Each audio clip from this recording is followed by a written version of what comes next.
It is 2-0 to West Ham away to Arsenal. Let's also welcome in Nadim and Nua to talk more about this. He's been watching the games for us today as well. But let's just take a look at how the standings are looking now. Arsenal staying second, 2 points behind Liverpool at the halfway point of the campaign as well. As for West Ham, they go up to a new position in 6 above Manchester United. That is back-to-back wins for them, first against United and now against Arsenal at the Emirates. But let's focus on where it did go wrong for Arsenal today, Nadim, because they did have their chances. Yeah, they absolutely did. I think you can see from the stats and the XG and sort of the running of those highlights themselves, they had some really good opportunities, not least of all that Saka chance on his right foot. But I think it was just one of those days where things just weren't really going their way. And I'm sure Arteta said after the game that, they should have scored that game. For them to not score, it seems wild. And then a couple of moments go against them. But this is the sort of challenge of playing in the Premier League and playing against a side like West Ham, who will have the ability to have a low block, to drop off and to be defensively really good. But in Bowen, Paquetá while he was on there, and Kudus as well, they have a real threat in attack. And as we know from David Moyes' sides, they're good at set pieces. So it wouldn't necessarily say it's a blueprint as such, but the nature of the goals West Ham scored, they make sense. But for Arsenal, you just can't dominate in the way that they have and then leave the stadium without a goal to show for it, because you will be punished. What stood out to you, Shaka? I think a lot of what Nadim is touching on. And for Arsenal, for as good as they've been, for as much as we've praised them, as this game was going on, Casey and I were saying, well, who's going to be that player to step up? Who's going to be that Thierry Henry-like player? And then you look through the likely goal scorers, or you look through the goal scorers from this season. Leading goal scorers for Arsenal this season, Saka and Nketiah, 5 goals apiece. Second is Havertz, who's got 4. We're halfway through the season, and those are the numbers that we're posting. I look through some of the teams at the higher end of the table. Liverpool have scored 2 goals more, but Salah has got 10, I think it is. Spurs have scored 1 goal less than Arsenal as a team. Son is on 11. But while Arsenal have shared the goals around in patches, it's at moments like this that you need somebody with that instinct in and around the box. Gabriel Jesus had a couple of gilt-edged chances that he really should have done a whole lot better with. Once those go begging, you just kind of get the feeling that it's going to be another one of those days that is going to be frustrating.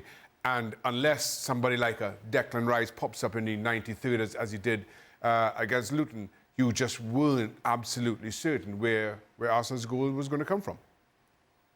When you talk about sharing goals, you want to share goals when your striker is in that little bit of a dry spell. Maybe goes 3 goals, 4 goals. Okay, there's a center back pops up with a good goal on a set piece.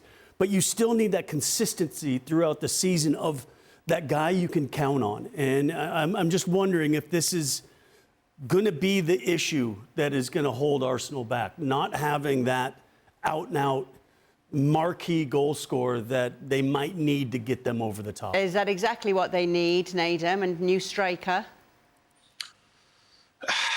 Do you know what? I'm not 100% sold on that, just because, say, last year, for example, at this point in the season, they had 50 points. And it wasn't as if their striker scored 15, 20, 25 goals. I think they were very good at sharing the goals out. You saw Martinelli have a marquee season, Saka, Odegaard, and they were chipping in all around the field as well. But I think in these sorts of moments, there are so many questions levelled at Jesus. But at one stage last year, it's like, oh, this is great. Arsenal have Jesus, so they have the ability to win the Premier League title. But I don't know, if they think they need a number 9, who's that going to be? You hear the talk of Ivan Toney, but for him, if he comes in, he's going to be sharing minutes with Jesus, sharing minutes with Nketiah. Maybe for him it's more beneficial to stay at Brentford, especially with the European Championships coming in the summer, and he wants to show his best sort of side. So I think they're in a position where I think Arteta's probably overall happy with what he has, but he just knows that they can perform better, and I anticipate that'll be the same sentiment shared around probably 3 or 4 teams as you reach the halfway point in the season. Let's just get to that moment, because he's been asked about it afterwards. The goal that stood for West Ham, their opening goal, obviously no conclusive evidence and no technology to really highlight that for us, which he said himself. He's actually said it is what it is after the game. Yeah, and I think that's the only position that Mikel Arteta could have taken. Got himself into a lot of hot water post-Newcastle, a similar incident, whether the ball went out or not. And then the other thing is, we were a few days removed from Arsenal-Liverpool and that Odegaard handball, and I certainly thought that was 100% a handball, and Arteta came out and said, well, he didn't see it, so he couldn't pass judgment. Make what you like of that. Saliba came out and said, well, I thought it was a handball, but the referee didn't, so just get on with it. So just riding on that energy, I'm not sure that Arteta could say anything else other than this is what we have. It could be better. There is technology out there that could give a better indication. But for some reason, the Premier League decided not to use it. So therefore, all you can do is in this circumstance, go with the ruling on the field. Got to suck it up, I suppose. Are you saying with that, Nadem? Yeah, I am going to stay with that. I think as the goal went in, I thought that looks a bit suspect. But then as you see the replays running, you know, the placement of Jared Bowen's right hamstring is pivotal in deciding whether or not that goal counts. And I like the fact that the on-field decision was the decision that was made by the referee and the assistant referee who didn't want to guess. You know, they didn't know. And I think that's the side of football that regularly gets ignored. The referee doesn't always see everything in the moment. They see as much as they can, but they're not perfect. They don't see everything. So they have to stick with what they do see. And they saw the ball going into the goal. And with the video assistant referee, they looked at it. And I'm sure people will say, well, it's definitely out. Some people say, well, you know, you can't really say. But the fact is the referee made the decision based on what they saw in that moment. And as far as, like, in the theory that quote-unquote fairness side of things goes, I suppose that's something that could happen to any team. You just hope it falls your way when it does. When you were talking earlier, Nadem, about the striker and how they were where they were last season, goals haven't been coming Saka's way easily either this season. You still stick with that position, even though this is the case? I do, just because I don't think this is them at their absolute best. I think there are certain players in that team who at times are underperforming. Like, don't get me wrong, I did not expect this result today for as good as West Ham have been. I still thought Arsenal would be able to handle their business at home. And on a different day, maybe they do. But I think there are players who will improve in the second half of the season. As you look at the top of the table now, Liverpool with 42 points, Arsenal with 40. Do we really believe the Premier League title this year will be won at between like 80 and 84 points? I don't think so. I think these sides will get better, and I think individually and collectively they will improve. And so, like, Saka might be having a relative down year based on what he was doing last year. But the fact is, if they would have won today, they would have gone back to top of the Premier League. So realistically, is it more of an ongoing crisis, or is it just a dip in form and a sort of representation of how any team in this league can get caught out in any particular moment? It's one goal in his last 11. Does that concern you? Well, I think what concerns me is, you know, the conversation that Shaka and I were having was, do they need a marquee striker to get him over the top? Okay, last year they shared goals really well, what Nadem said, but they didn't get over the top.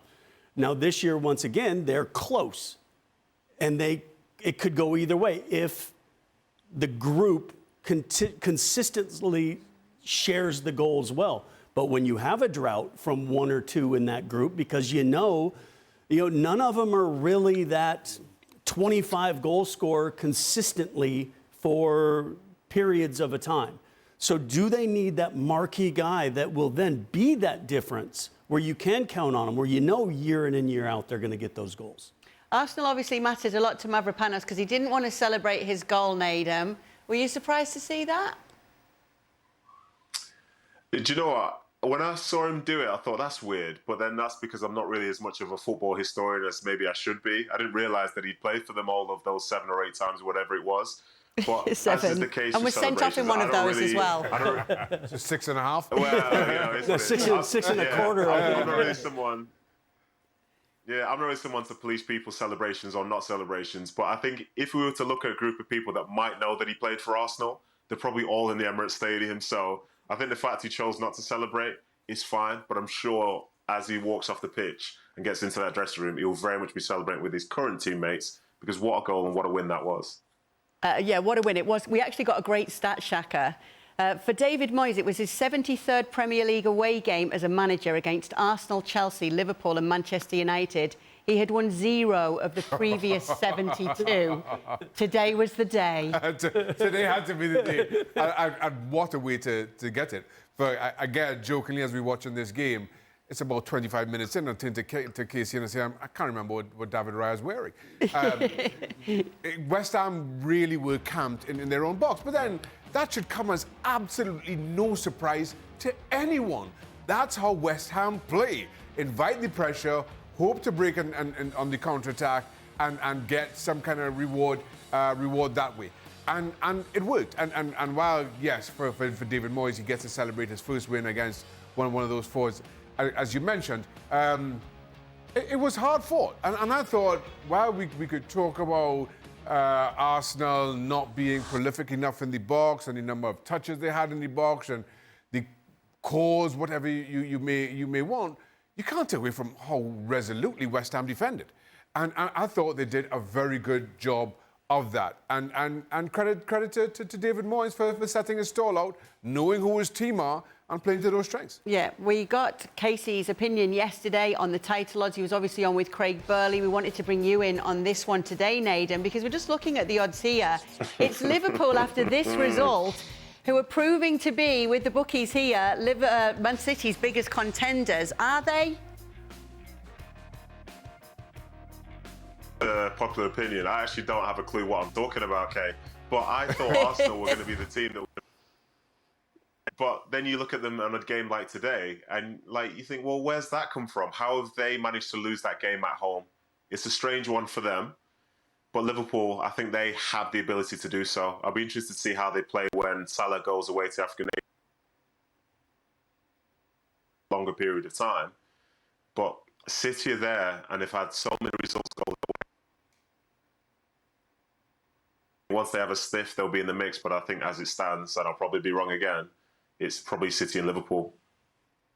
Is he wrong? No, he's not. Well, no, nothing saying City and Liverpool. I think City and Liverpool are the two favourites at this point. A couple of weeks ago, I said Arsenal played the best football in the league, but I didn't know how their experience down the stretch, especially Champions League football, would come back to cost them.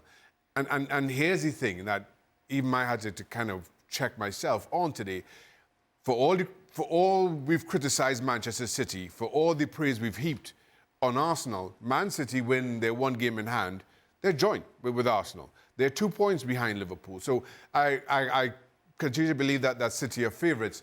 I have Liverpool in second. Again, another stat I saw somewhere, I think ESPN put it up on one of their social media pages, that so far to this season, Liverpool are 9 points worse off because of VAR calls, controversial VAR calls.